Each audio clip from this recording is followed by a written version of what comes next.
All right, welcome back.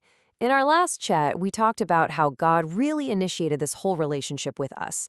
But any real relationship is going to face a test, right? Well, today, we're diving into the very first one ever. And what it reveals about love and freedom is absolutely fascinating. So, just to get us all on the same page, real quick, God created us. He made us in His own image, and He was the one who made the first move to connect. Pretty straightforward. But here's the thing, for that connection, for that love to be genuine, it couldn't be a one-way street. It required a choice. And that, my friends, is where the story gets really, really interesting. And this leads us right to the central puzzle of the Garden of Eden. I mean, just picture it. A perfect world, total freedom, you're walking and talking with God. So why? Why put in just one single prohibition? It seems kind of strange, doesn't it? But that question gets right to the very heart of what real love actually is. Because that's the foundation of all of this. The entire reason for everything was for God to build a relationship with us, one that's founded completely on love. And as we're about to see, genuine love, well, it has one non-negotiable requirement. Okay, so here it is. This is the command from Genesis that sets the entire stage. Notice, it's not some long, complicated list of rules. It was one clear boundary. And this single instruction, it's the key that unlocks an incredible truth about the kind of relationship God actually wanted to have with us. So, what is that incredible truth? Well, it all starts with a simple but incredibly profound principle. Authentic love can never, ever be forced. It has to be a choice. Now, take a look at this comparison because it really lays it all out.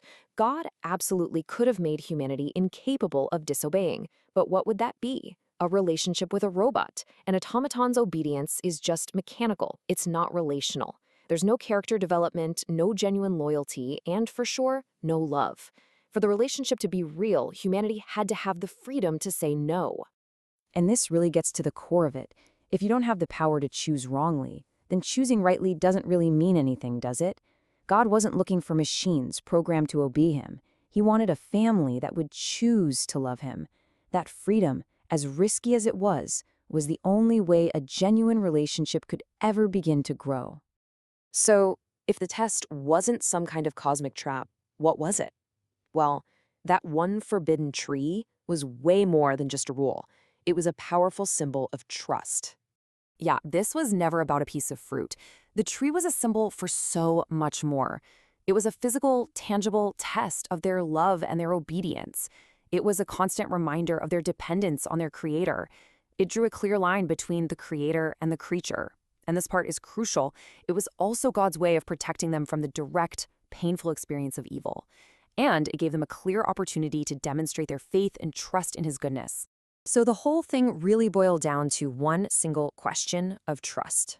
Would Adam and Eve trust that God's one restriction was actually for their own good?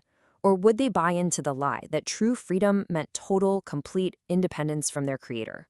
And that desire for independence, that's where everything changes. Let's take a look at the profound danger that comes from choosing that path. Because at its core, sin isn't just about breaking a rule. It's really a declaration of self-sovereignty. It's humanity saying, you know what, I'll be my own God. I will decide what is right and wrong for myself.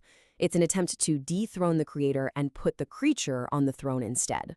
Okay, now this is fascinating. The original Hebrew language gives us this powerful insight. The word abad can mean the forced, crushing labor of a slave. Think of the Israelites in Egypt. But it's also the exact same word used for joyful, willing worship.